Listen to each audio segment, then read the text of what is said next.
What's up, guys? It's the Bros and more here for the Lucky Draw podcast. Sorry we didn't get you our Friday drop. We were kind of busy here in Brazil, so instead it's going to be a little bit of a Saturday, Sunday thing. So you should see this all work on in the airport. But we got some special guests other than me and Tiger here. We got Mr. Wigglesworth, a member of our team. And we got Hunter Smith, the one and only. So we're all, like I said, we're all here in Brazil. We had a great day yesterday. I know I didn't do that great, but had fun. Being in Brazil is amazing. The players here are definitely competitive, that's for sure. But yeah, let's talk to the other guys that did a little better and see how their records were.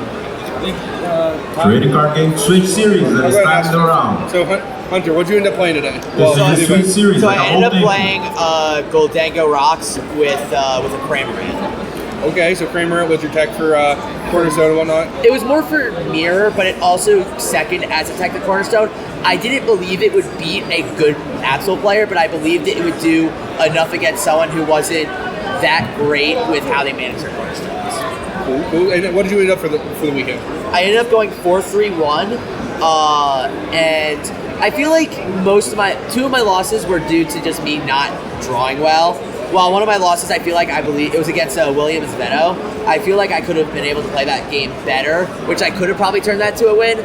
I didn't lose on my win in, I lost my round before, so I was 3-2-1 and then it went to 3-3-1. But overall, I feel like I could have done better, but sometimes luck just got to me, so that's the reason why I didn't really make day 2. That happens. Sometimes the cards just don't fall the way you wanted to. If there was anything you could change, whether it's deck or tech choice, what would you have done differently? I believe I had the perfect 60. Okay. You heard it straight from the man himself. perfect 60. Wiggles, you were the next best record here, so why don't you go ahead and let me know your round. So I also ended 4-3-1. I was on Terra Box with Vitality Band in it. It does rocks, so we can take out 2 rocks at once. I mean, honestly, I don't think there was... The only thing that I really wanted extra in my list was probably an extra grass energy, but in order to get all the cards in, we just had to cut an energy, and it kind of suffered for it, but other than that, I think it was fine. Well, as being the highest placing bro that was here, Mr. Chris Wigglesworth, is there any other changes that you would make or would have liked to have seen differently happen yesterday?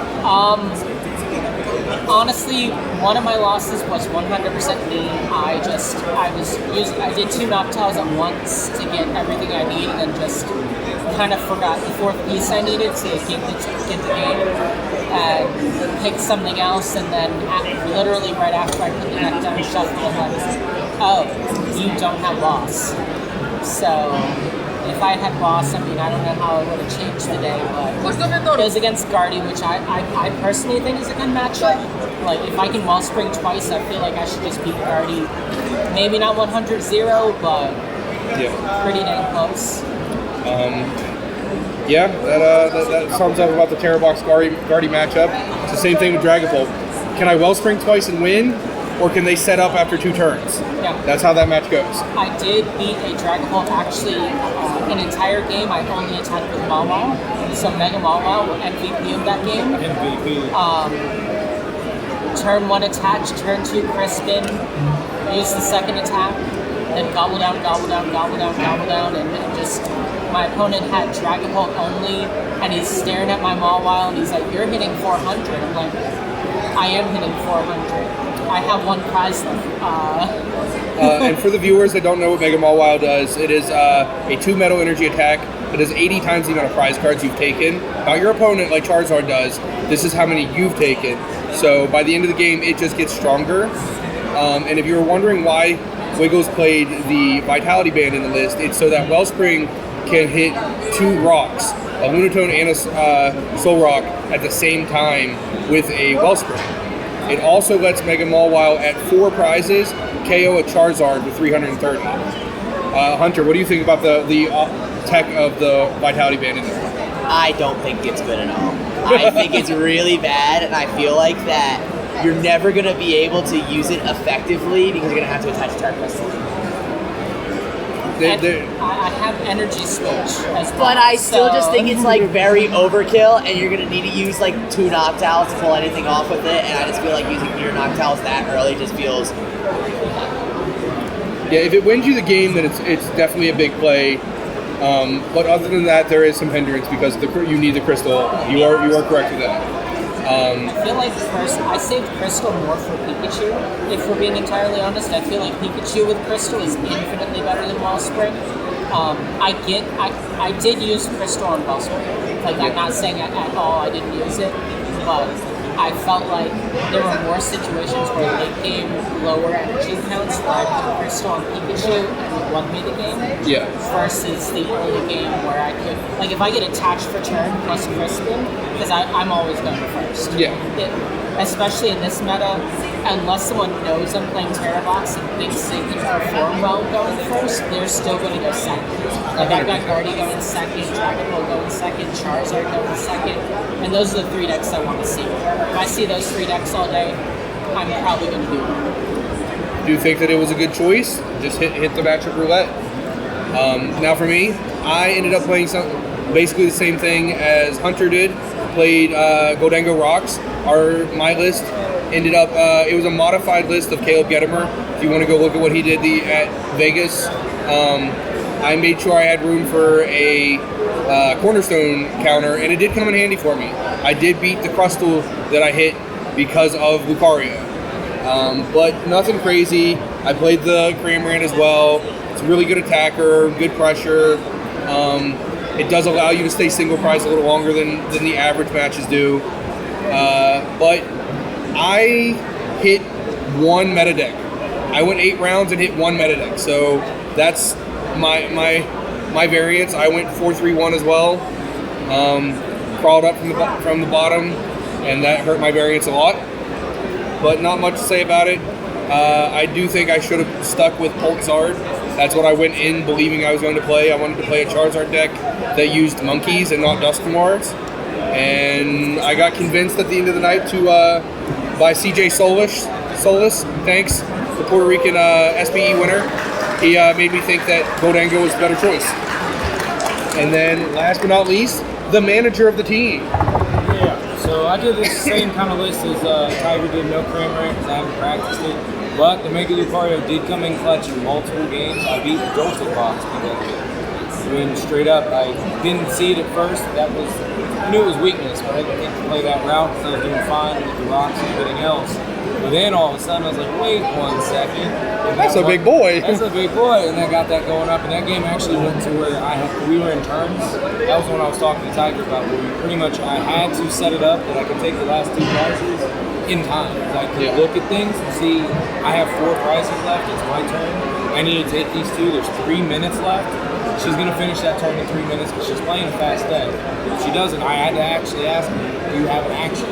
Because she was taking her time, so that way when final turn hit, I could get the last 2 prizes. And just happened to work out that. Yeah, Lucario was awesome. Definitely something I didn't think about, that Lucario being able to help you against the lightning decks.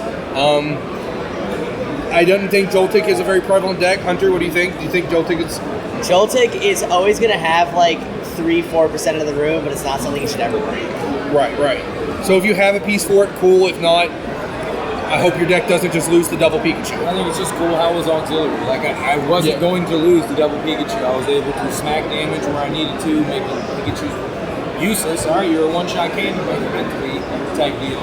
Yeah, the way he was explaining it to us yesterday is that it basically felt like he was playing Lucario, not Dango in that matchup. No gimme goals down. I just stopped playing. It's just like, fine, we're playing Lucario Rocks with a 1-1 line.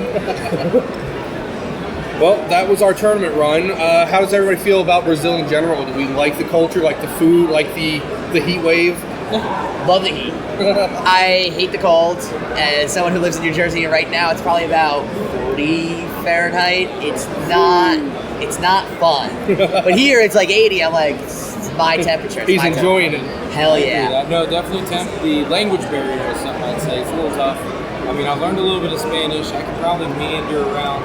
But for me and my looks, everybody, especially wearing this shirt, being all Brazilian colored up, like, everybody's talking to me in Portuguese first, and I gotta be like, no Portuguese at all. Like even Spanish, I can be like un poquito. Like if you speak to me, I can understand what you're saying, and I might be able to like fumble through, but not here because the words are similar but different. I feel like it's got like a French spin. It does. It sounds very French when you're talking. There's a lot of I hear them say bonjour sometimes too. So there's got to be there's got to be some type of French lineage that came through this way. I think Portuguese is like Spanish French. It's a very beautiful language. It's very complicated. Yeah.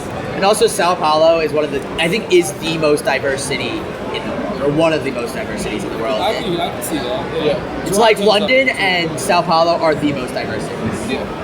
I can see this being a landing spot. I feel like Orlando during the holidays kind of almost gets up there. Everyone's like Disney, Disney, Disney, and it's like Disney's the same in every language. I'm just saying. So is Pikachu. That is true. I mean, overall, I was cool with it here. I thought it was very pretty. I don't even know what I want to say. It's a beautiful language. The people are beautiful. Everybody's been super nice. So I'm definitely here for the vibes of how everybody acts. The only thing I wish I could change is that we had Fantasmal Flames for this event. What would that have done for everybody if you had Fantasmal Flames? I think that would have made LAIC way different. I feel like we would have been more excited. There's so many different other decks choices out there to choose from. And like it has been in previous ICs, that makes it almost like the Wild West because you don't know. You can guess what people are going to play. They've had it for a couple of weeks. We've been testing with it, but you really don't have any concrete data. For how many years was EUIC rotation? Yeah. And LAIC was Wild West the past couple of years. Yeah, I remember it's back just to new the set comments. gallery. So what would you be playing? What would I be playing? I would right now. First instinct. I would probably be playing Toxbox or Charizard.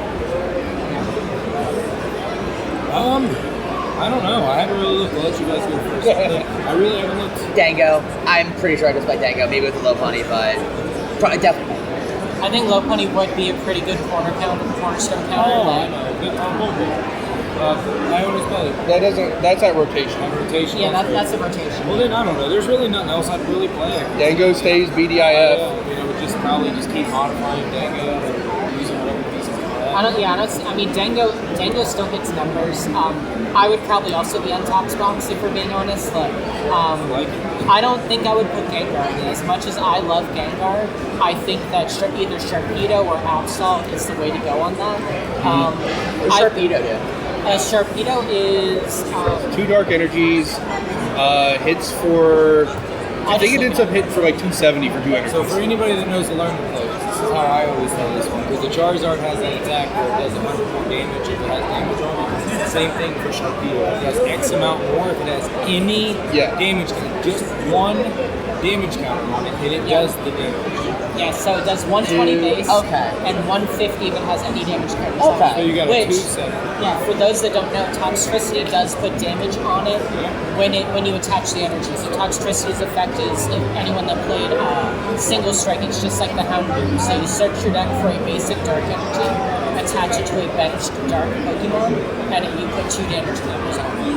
So you can combo that, multiple Toxtricities, you've got Monkey Dory to move damage over, we've got the poison package that we can still use, we can Petron plus Mochi, so you can get Sharpedo up to, with Monkey Dory move and so let's do the math on 340. So we do, it's 270 for just having damage. Base, So 2 Toxtricity, that's put 40 on it. We can move 30 with Monkey, that's 300. Then we can use, which is important. That leaves 1 so that we can still do the damage.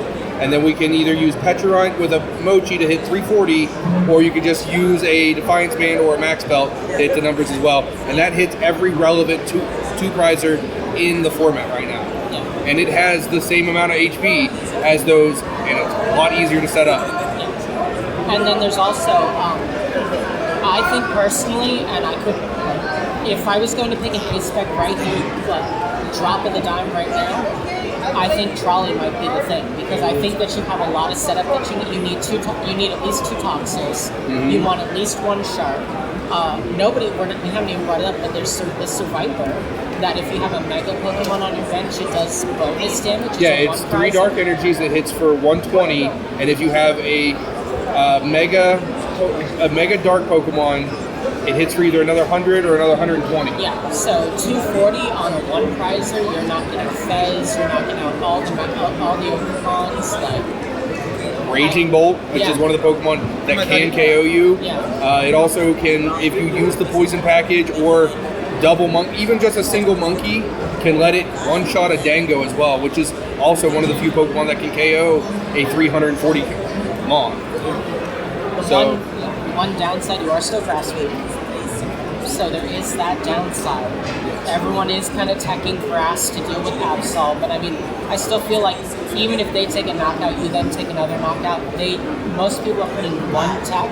If they can sit there and Night Stretcher, get 3 energies or whatever, like in the situation of Iron Leaves, if they can do all of that, I'm just going to shake their hand. I don't. They just had it. Yeah, if you're scared of grass, you could put like I think Okidogi's weak to fighting, right?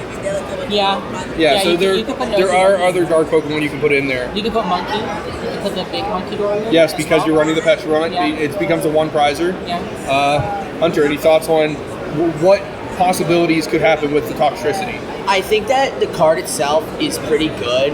I just am unsure if it is strong enough to just be able to put itself on the map. Like, I could see it being a rogue deck that's at like 3-4%, kind of like Joltik, but it just has to prove itself with, like, if someone could crack the deck and make the perfect 60, I could see it being good.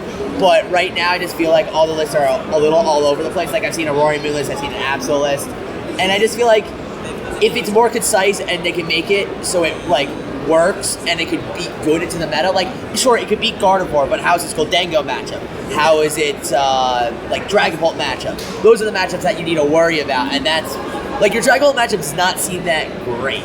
Like, I feel like that matchup you could struggle into. Yeah, if they can take out your squishies, that is a same thing. It's about the same as what your regular Dragapult with Absol matchup is.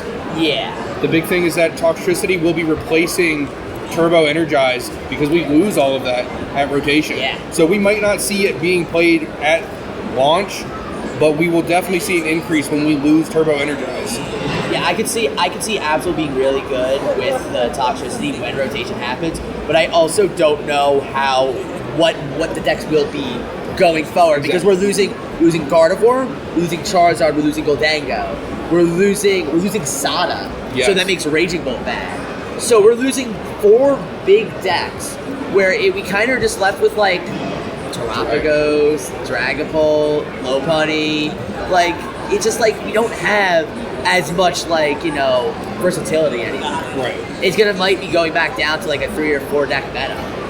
Thank you. I am here for the rock, paper, scissors meta. Hot take, I think Mega Charizard gets better at rotation. I mean, I think Mega Charizard does get better at rotation, I don't know but if I it's also gonna be top 3, but I also don't know if it will be good. But you know something? Does Surledge rotate? No, it doesn't. It's releasing Surging Sparks. I think Surledge might have a good place going into 100%. with the rocks. Like, right now, I feel like it's a very solid deck. And what does that deck lose? It loses... Does it lose Vessel? I think we lose Carmine. No, I think Carmine rotates. Oh, do we lose Carmine? I think so. I mean, it takes some But speed out. even if we lose Carmine, I still feel like it's Cool. strong. We go to the like Azul style build with just 4 resources. It worked. I think Carmine is better. When you put Carmine Squawk, it's possible. So do you go Squawk, doable. maybe? I think you lose Squawk. Squawk. Squawk does rotate. That's for this set. Never mind it. Never mind. Squawk's on the bench. Oh. That play. But it's TCG still Masters. everything. So the thing is, everything slows down, guys. So Jugadores TCG the Masters. first couple months, all you will see are Tiempo decks that na are rodada. extremely Jugadores, consistent. Tiempo en ronda. Dragapult and Cerulege are probably going to be extremely consistent just because they're 4-4-4 of everything they want to play. And we do apologize for any of the excess noise. We are in the venue here at LAIC, so remember that, guys. That's kind of the idea, though. I mean, outside isn't much quieter. I'm not gonna lie. We can either hear the sound and hum of players, or we can hear horns from people outside. So. I think I'd rather hear that. Yeah, I think so. Now, I will say, we keep popping, but so far, every basic Pokemon that I've seen is 80 HP. Of all the, like, big decks. Dreamy and So, like, Charcadets still have 70. It's the creep. Charcadet still has it. But Charcadet, does that doesn't even run. Well, it might run Buddy Pop if you lose Nestles. Yeah, honestly, yeah. That's We'll what get Buddy Pop because we Buddy Poppin gongs and the pokey pal, pokey radar, whatever it is. For anybody who doesn't know what that is, it is just search your deck for a non-rule box Pokemon. So that's basics, that's stage 1s, that's stage 2s that aren't EXs. So that's what we'll replace next. Back to what Chris was talking about. If you look at GLC, you can kind of see it, because you can see how the babies were 40, 50, some of the ones were only 130. I've told you this a bunch of times, like, the ideal knockout number for GLC is anywhere from 130 to 150. Without modification, that's normally what the attacker is going to be at. Yeah. But now, if you put that into today's game, you're looking, that's more like 150 to 80. Yeah. Because of the creep that's came out and the power. So that's what we're talking about with power. Well, and that's why, like, when Meganium came out, you would swap from the Venusaur to Meganium, because Meganium has more HP and a lower reach rate. Oh, that's so like true. that was the big thing, like, and that's just another show. Like, Venusaur is a big frog. Like, we love Venusaur, but I mean, Meganium, that's definitely in stature and in everything about Venusaur is smaller, is actually bigger in HP because of the game changer. Yeah. Now, Hunter, what is the most anticipated card out of Fantasmal Flame? Fantasmal Flame. It's either going to be, I would probably, actually, it's probably going to be, it's going to be Diancie or Lopunny. Diancie's going to shape Gardevoir. I think most Gardevoirs are going to run it because it's a non-dark weak attacker that can't be one-shot by Grimmsnarl, can't be one-shot by Absol. Well, it can be one-shot by Absol with the monkeys, but like, it easily can't be one-shot. And then also the Lopunny. The Lopunny is really good because it's just like, it's a good cornerstone attack. It's also just 230 for 1 energy, which is very strong. And I could see that being splashed in decks like Ursaluna. Maybe even more than Ursaluna, just because like Ursaluna is only like a late game attacker. It's kind of like Radzard. Yeah. But like Lopunny, it's just like, oh, you just want to do 230 randomly in the game? Go ahead. Yeah. I think that's going to be the 2 cards that we should look out Very for. relevant number 232. Because someone's not expecting that. Well, I mean, you'll have to once They'll see the out. yeah. But like, the idea is most players aren't expecting. Same thing with your Kane. In the active, when I was playing through it, he hit it for 300 on turn 2. Yeah, He didn't think was it's not possible. expecting you to hit a 300 on turn 2 with Sarah Edge. But it can happen. Wigglesworth, what do you think the most anticipated cards are? So, I hate to say it, but Diancie's definitely in there. Gardevoir apparently needs more tools. The toolbox isn't full enough. They had to upgrade to like one of those 10 stack ones at this point. Diancie's super huge, like you said, not weak to dark, which is super relevant. Hits 240, discards the energies on its own, so you're not worried about how am I getting this energy back into my discard pile.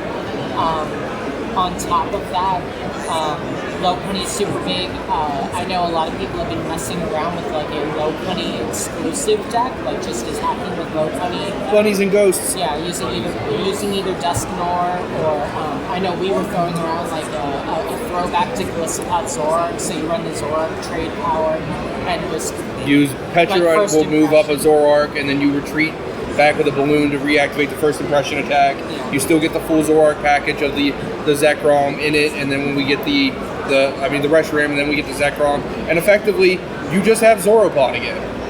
Which I think could be pretty good. Draw power and hitting hard. I mean, what else do you want? But honestly, I think it's the trainers. I think the trainers from this set are super huge. Dawn is massive. Dawn says get a basic stage 1, stage 2, put them into your hand. I can think of 4 decks off the top of my head that would just eat that card up. Yep. Grimsley's move is absolutely stupid. Look at top 7, pick any dark Pokemon, put it onto your bench. That could be a Mega Gengar on your bench without the evolution line. But the only reason Grimsley's move is good is because it doesn't shuffle back into the deck. It goes to the bottom. So if you play another one, it just keeps going from the top. You do not reshuffle the deck. Yeah. So you get to just continuously look at the next 7. Theoretically, if you were doing a dark box deck, you would probably then use Toxtricity, which would then force you to shuffle. But that is a relevant thing. Yeah. If end turn Grimsley's move, I know I'm not getting any of those other 6 cards. Yeah. I'm drawing a different card. So that can be relevant in those situations. Combine it with Dustball. Go get the cards out from the bottom of the deck. Could be. Well, finds its use again. I'm going to be honest with you, if I see Dusk Balls in decks, I'm quitting. But we I will. We mean, probably will. Because yeah. if you can Grimsley plus Duskball, that's possibly 2 Pokemon out of the 7. And I mean, if you see 2 Pokemon that you like, that could be pretty relevant. Right. I think Gengar, we're going to see Gengar in Dax. Mega Gengar says Dark Pokemon are worth 1 less prize. Who doesn't like denying prizes? That's kind of the name of the game. You win by taking 6 prizes, let me make it harder. Why wouldn't I want a 360 HP 2 prizer without any tools, with nothing else on it, no modifications, just Gengar says, I'm worth 2, thank you. Yeah. Makes Survivor 0 prize. Makes Absol 2 prize, makes Sharpedo 2 prize. If for whatever reason you have the Monkey Dory EX, the Pecharunt, and the Gengar, it's a 0 prize Monkey Dory EX. Like, I do have a question. Isn't Gengar only if an EX swings its 1 last prize? Yes, it is. yes, and from damage. Yeah, because the thing is, the only reason why I'm like iffy on Gengar as a card is because the 2 decks, Gardevoir, sure, you're dark. But the thing is though, Gardevoir could just still go, okay, Drifloon, Screen Tail, whatever. TCG Kill Junior your Gengar players, for that is 5. time on This your is true. round. TCG And then Junior also for players, Dragon that Ball, is time they can on swing your 200, round. and then okay, whatever, just Dusknoir, and then go, okay, Counter Catcher, 3 damage counters, knocked out your Gengar. Yes, That's 3 prizes, I mean, right? they It is can, definitely, yeah. there are definitely ways around the And if Mega it becomes Gengar. But big, making I them guarantee work people for it. will find it. That's Yeah. true. Yeah. It's one of those, like, if you're playing Grimsley, it's not going to hurt you to have a Gengar in the deck. Obviously. Yeah, like you could put just 2 Gengars. That's 2 cards instead of 2 Ghastlies, 2 Rare Candies, 2 Gengars. Like, if you wanted to do that. People are saying the combo for that is you can play Secret Box. Secret Box finds you Ultra Ball, Academy of Night, and Grimsley's move. And then you Ultra Ball for the Gengar, Academy of Night on top of it, and then play the Grimsley move to guarantee getting the Gengar out in 1 turn. Yeah, I mean you can do that, but I feel like That's a lot. That's a lot of reasons. But it was just to Yeah. show No, that yeah, how yeah. it can be done. Yeah, it is extremely doable. Plus, I mean, honestly, 2 Gengars in a deck, when you start the game, you're at what, like 43 cards or something like that, Yeah. or 47 cards. So that's 2 out of 47, which is already, and then you're looking at 7. So like, I don't know the exact math of that. Someone could probably do that math. I don't feel like it. But like, the odds are there, and that's not even saying. If you Grimsley on your 2nd turn, you drew some cards, you pulled some cards out of the deck, like this, that, and the other, like the Yeah. percentage just gets easier and easier. Unless they're in your 6th prize, then it's Yeah. 0. But like Grimsley, like turn 3 should guarantee something. Like I can't imagine if you don't hit a dark Pokemon on that, the variance just wasn't in your favor. Like it's the same way like Max Elixir, it's the same way. Right. Electric Generator. Yeah, Electric Generator. Like you Thinning can is winning, yeah, right? I Yeah, know all you about can- the like, live or die by the Jenny. You can thin your deck down to 20 cards and still whiff energy. All right, so Sean, is there any, from what they've said so far, anything extra that you think? Nothing extra, because the 2 cards were already mentioned, Pokebad and Dawn, because of GLC. Huge for those. Instant ads So- in my graph. That's true. And there's still one big one that we've all missed. It works in GLC, works in Standard, Blowtorch. Oh, yeah. I guess it does work. For those who are not sure what Blowtorch is, it's just discard a fire energy, remove either a tool, a stadium, or a special energy. It is an upgraded Lost Vacuum. That's pretty good. I mean, I don't know if from DLC, if you weren't running fire, you'd run it. But like Dragon will run it, Fire will run it. I don't like a grass type. Colorless will run it? Colorless will run it. I just don't see a grass type running it. Not necessarily a water type. Right, but there's still three of the, 7 colors that would use it? Psychic could use it if they really wanted to. But It there's throws also- so much stuff away. Like, I feel like in the decks that aren't running it, they can just scrap or hammer. Like, Yeah. Exactly. They have now. They do and, have and outs. counter stadium is always relevant. And this being a fire energy probably plays into their art because Right. then they're putting fire energy in the discard for their problem. Oh, you want to let me use Blacksmith? Yeah. Blacksmith's super huge. It's like, oh no, I discarded fire energy. Blacksmith it back. Thank you. Sorry, it's free. For some people, I think Wiggles is wrong, but it said the Fire Breather. Fire Breather, I think, has potential also with the Surulage, The baby one? the baby. Yeah, because it I gets- think that it probably isn't going to be good, but I think the potential is there. I think you would play it in reverse of what people think. Like, everybody wanted to put a 1-of baby Ceruledge into regular Ceruledge. I think if you just put a Ceruledge EX into like a baby Ceruledge deck as a cleaner, that you can still do like play the Dunsparces and just have a single prize board state, and then you just have a cleaner Pokemon. Because 220 on a single prizer is pretty decent. It's pretty good. Yeah, I mean, you just gotta find a way to bring the energies back. Superiors, you gotta find them. If you're playing Fire Breathers, you play Energy Recycler to throw them all back, and you pull them out again. When it's EX time, you're like, oh, I will leave them there because now I can smack for all the damage. Correct. Now, I think that you could put a 1-of in a Ceruledge and have that be your beginning attack. So, like, early game, you sit there and you Fire Breathe it, evolve into baby Ceruledge, hit 220. You now got 4 in the discard, guaranteed. They take knockout, you have 5 in the discard. And that's with doing nothing. So, like, I would probably want to still do it with rocks, and I feel like playing Ceruledge without Soul Rock Monotone is just not good. But you could bring your fire count up to like Go to like a 7 fire, 7 fighting, because you're still running. It's like Probably run 14 or 17. I'd probably just completely flip it and do a 10-7. 10 fire, 7 fighting. Okay, yeah, I mean, yeah, because you pull 7 out. Like of fire. 3 jets or something like that. Yeah. Yeah. You just wouldn't need the blender anymore. Yeah, and then you can go back to using legacy energy. You could use Prime Catcher. There's a world where Prime Catcher could be really good here because you evolve baby Ceruledge on the bench. You Prime Catcher up one of their support mons, like their Pheasantipity or you know, whatever you can knock out. Yeah. So you Prime Catcher it up. You say, look at these 4 energy. I'm going to take my 2 prize cards, and then you have a 1 prize board state still. And they just sit there and like, I guess I'll take 1. And you're like, that's cute. Here's my big Ceruledge now. 2 more. And if you don't use Prime and you have Legacy Energy or something, you're like, cool, I'm still on a 1 prize board state possibly. Like, just looking at your opponent and saying, I'm taking relevant knockouts and I'm on a 1 prize board state is massive. Like, we've seen how that, I mean, you were just talking about Goldango. The longer you're on the 1 prize board state, like, you're in a good spot. I think that's why Toxbox also can be really well. Because you can, like, yeah, you need to put a Mega on the bench for the Survivor, but we do have other dark attackers that can work. Like Hunter and I were talking, there's a Brute Vomit Yeah. that does 50 times the amount of damage counters that are on it. Yeah. You do two Toxtricities and an attach, that's 200 damage on a single prize. Yeah. You could even go as far as putting 3. If you have 3 Toxtricities, Technically, yeah. You could hit 300 damage with a 1 prize. You have a 1 prize board state because you maybe have 2 Sharpedos down, your Brute Bomb, and then some other stuff. And you just look at your opponent and say, What are you gonna do? yeah, like, take 1. But yeah, that's our thoughts so far on what could happen with some Fantasmal.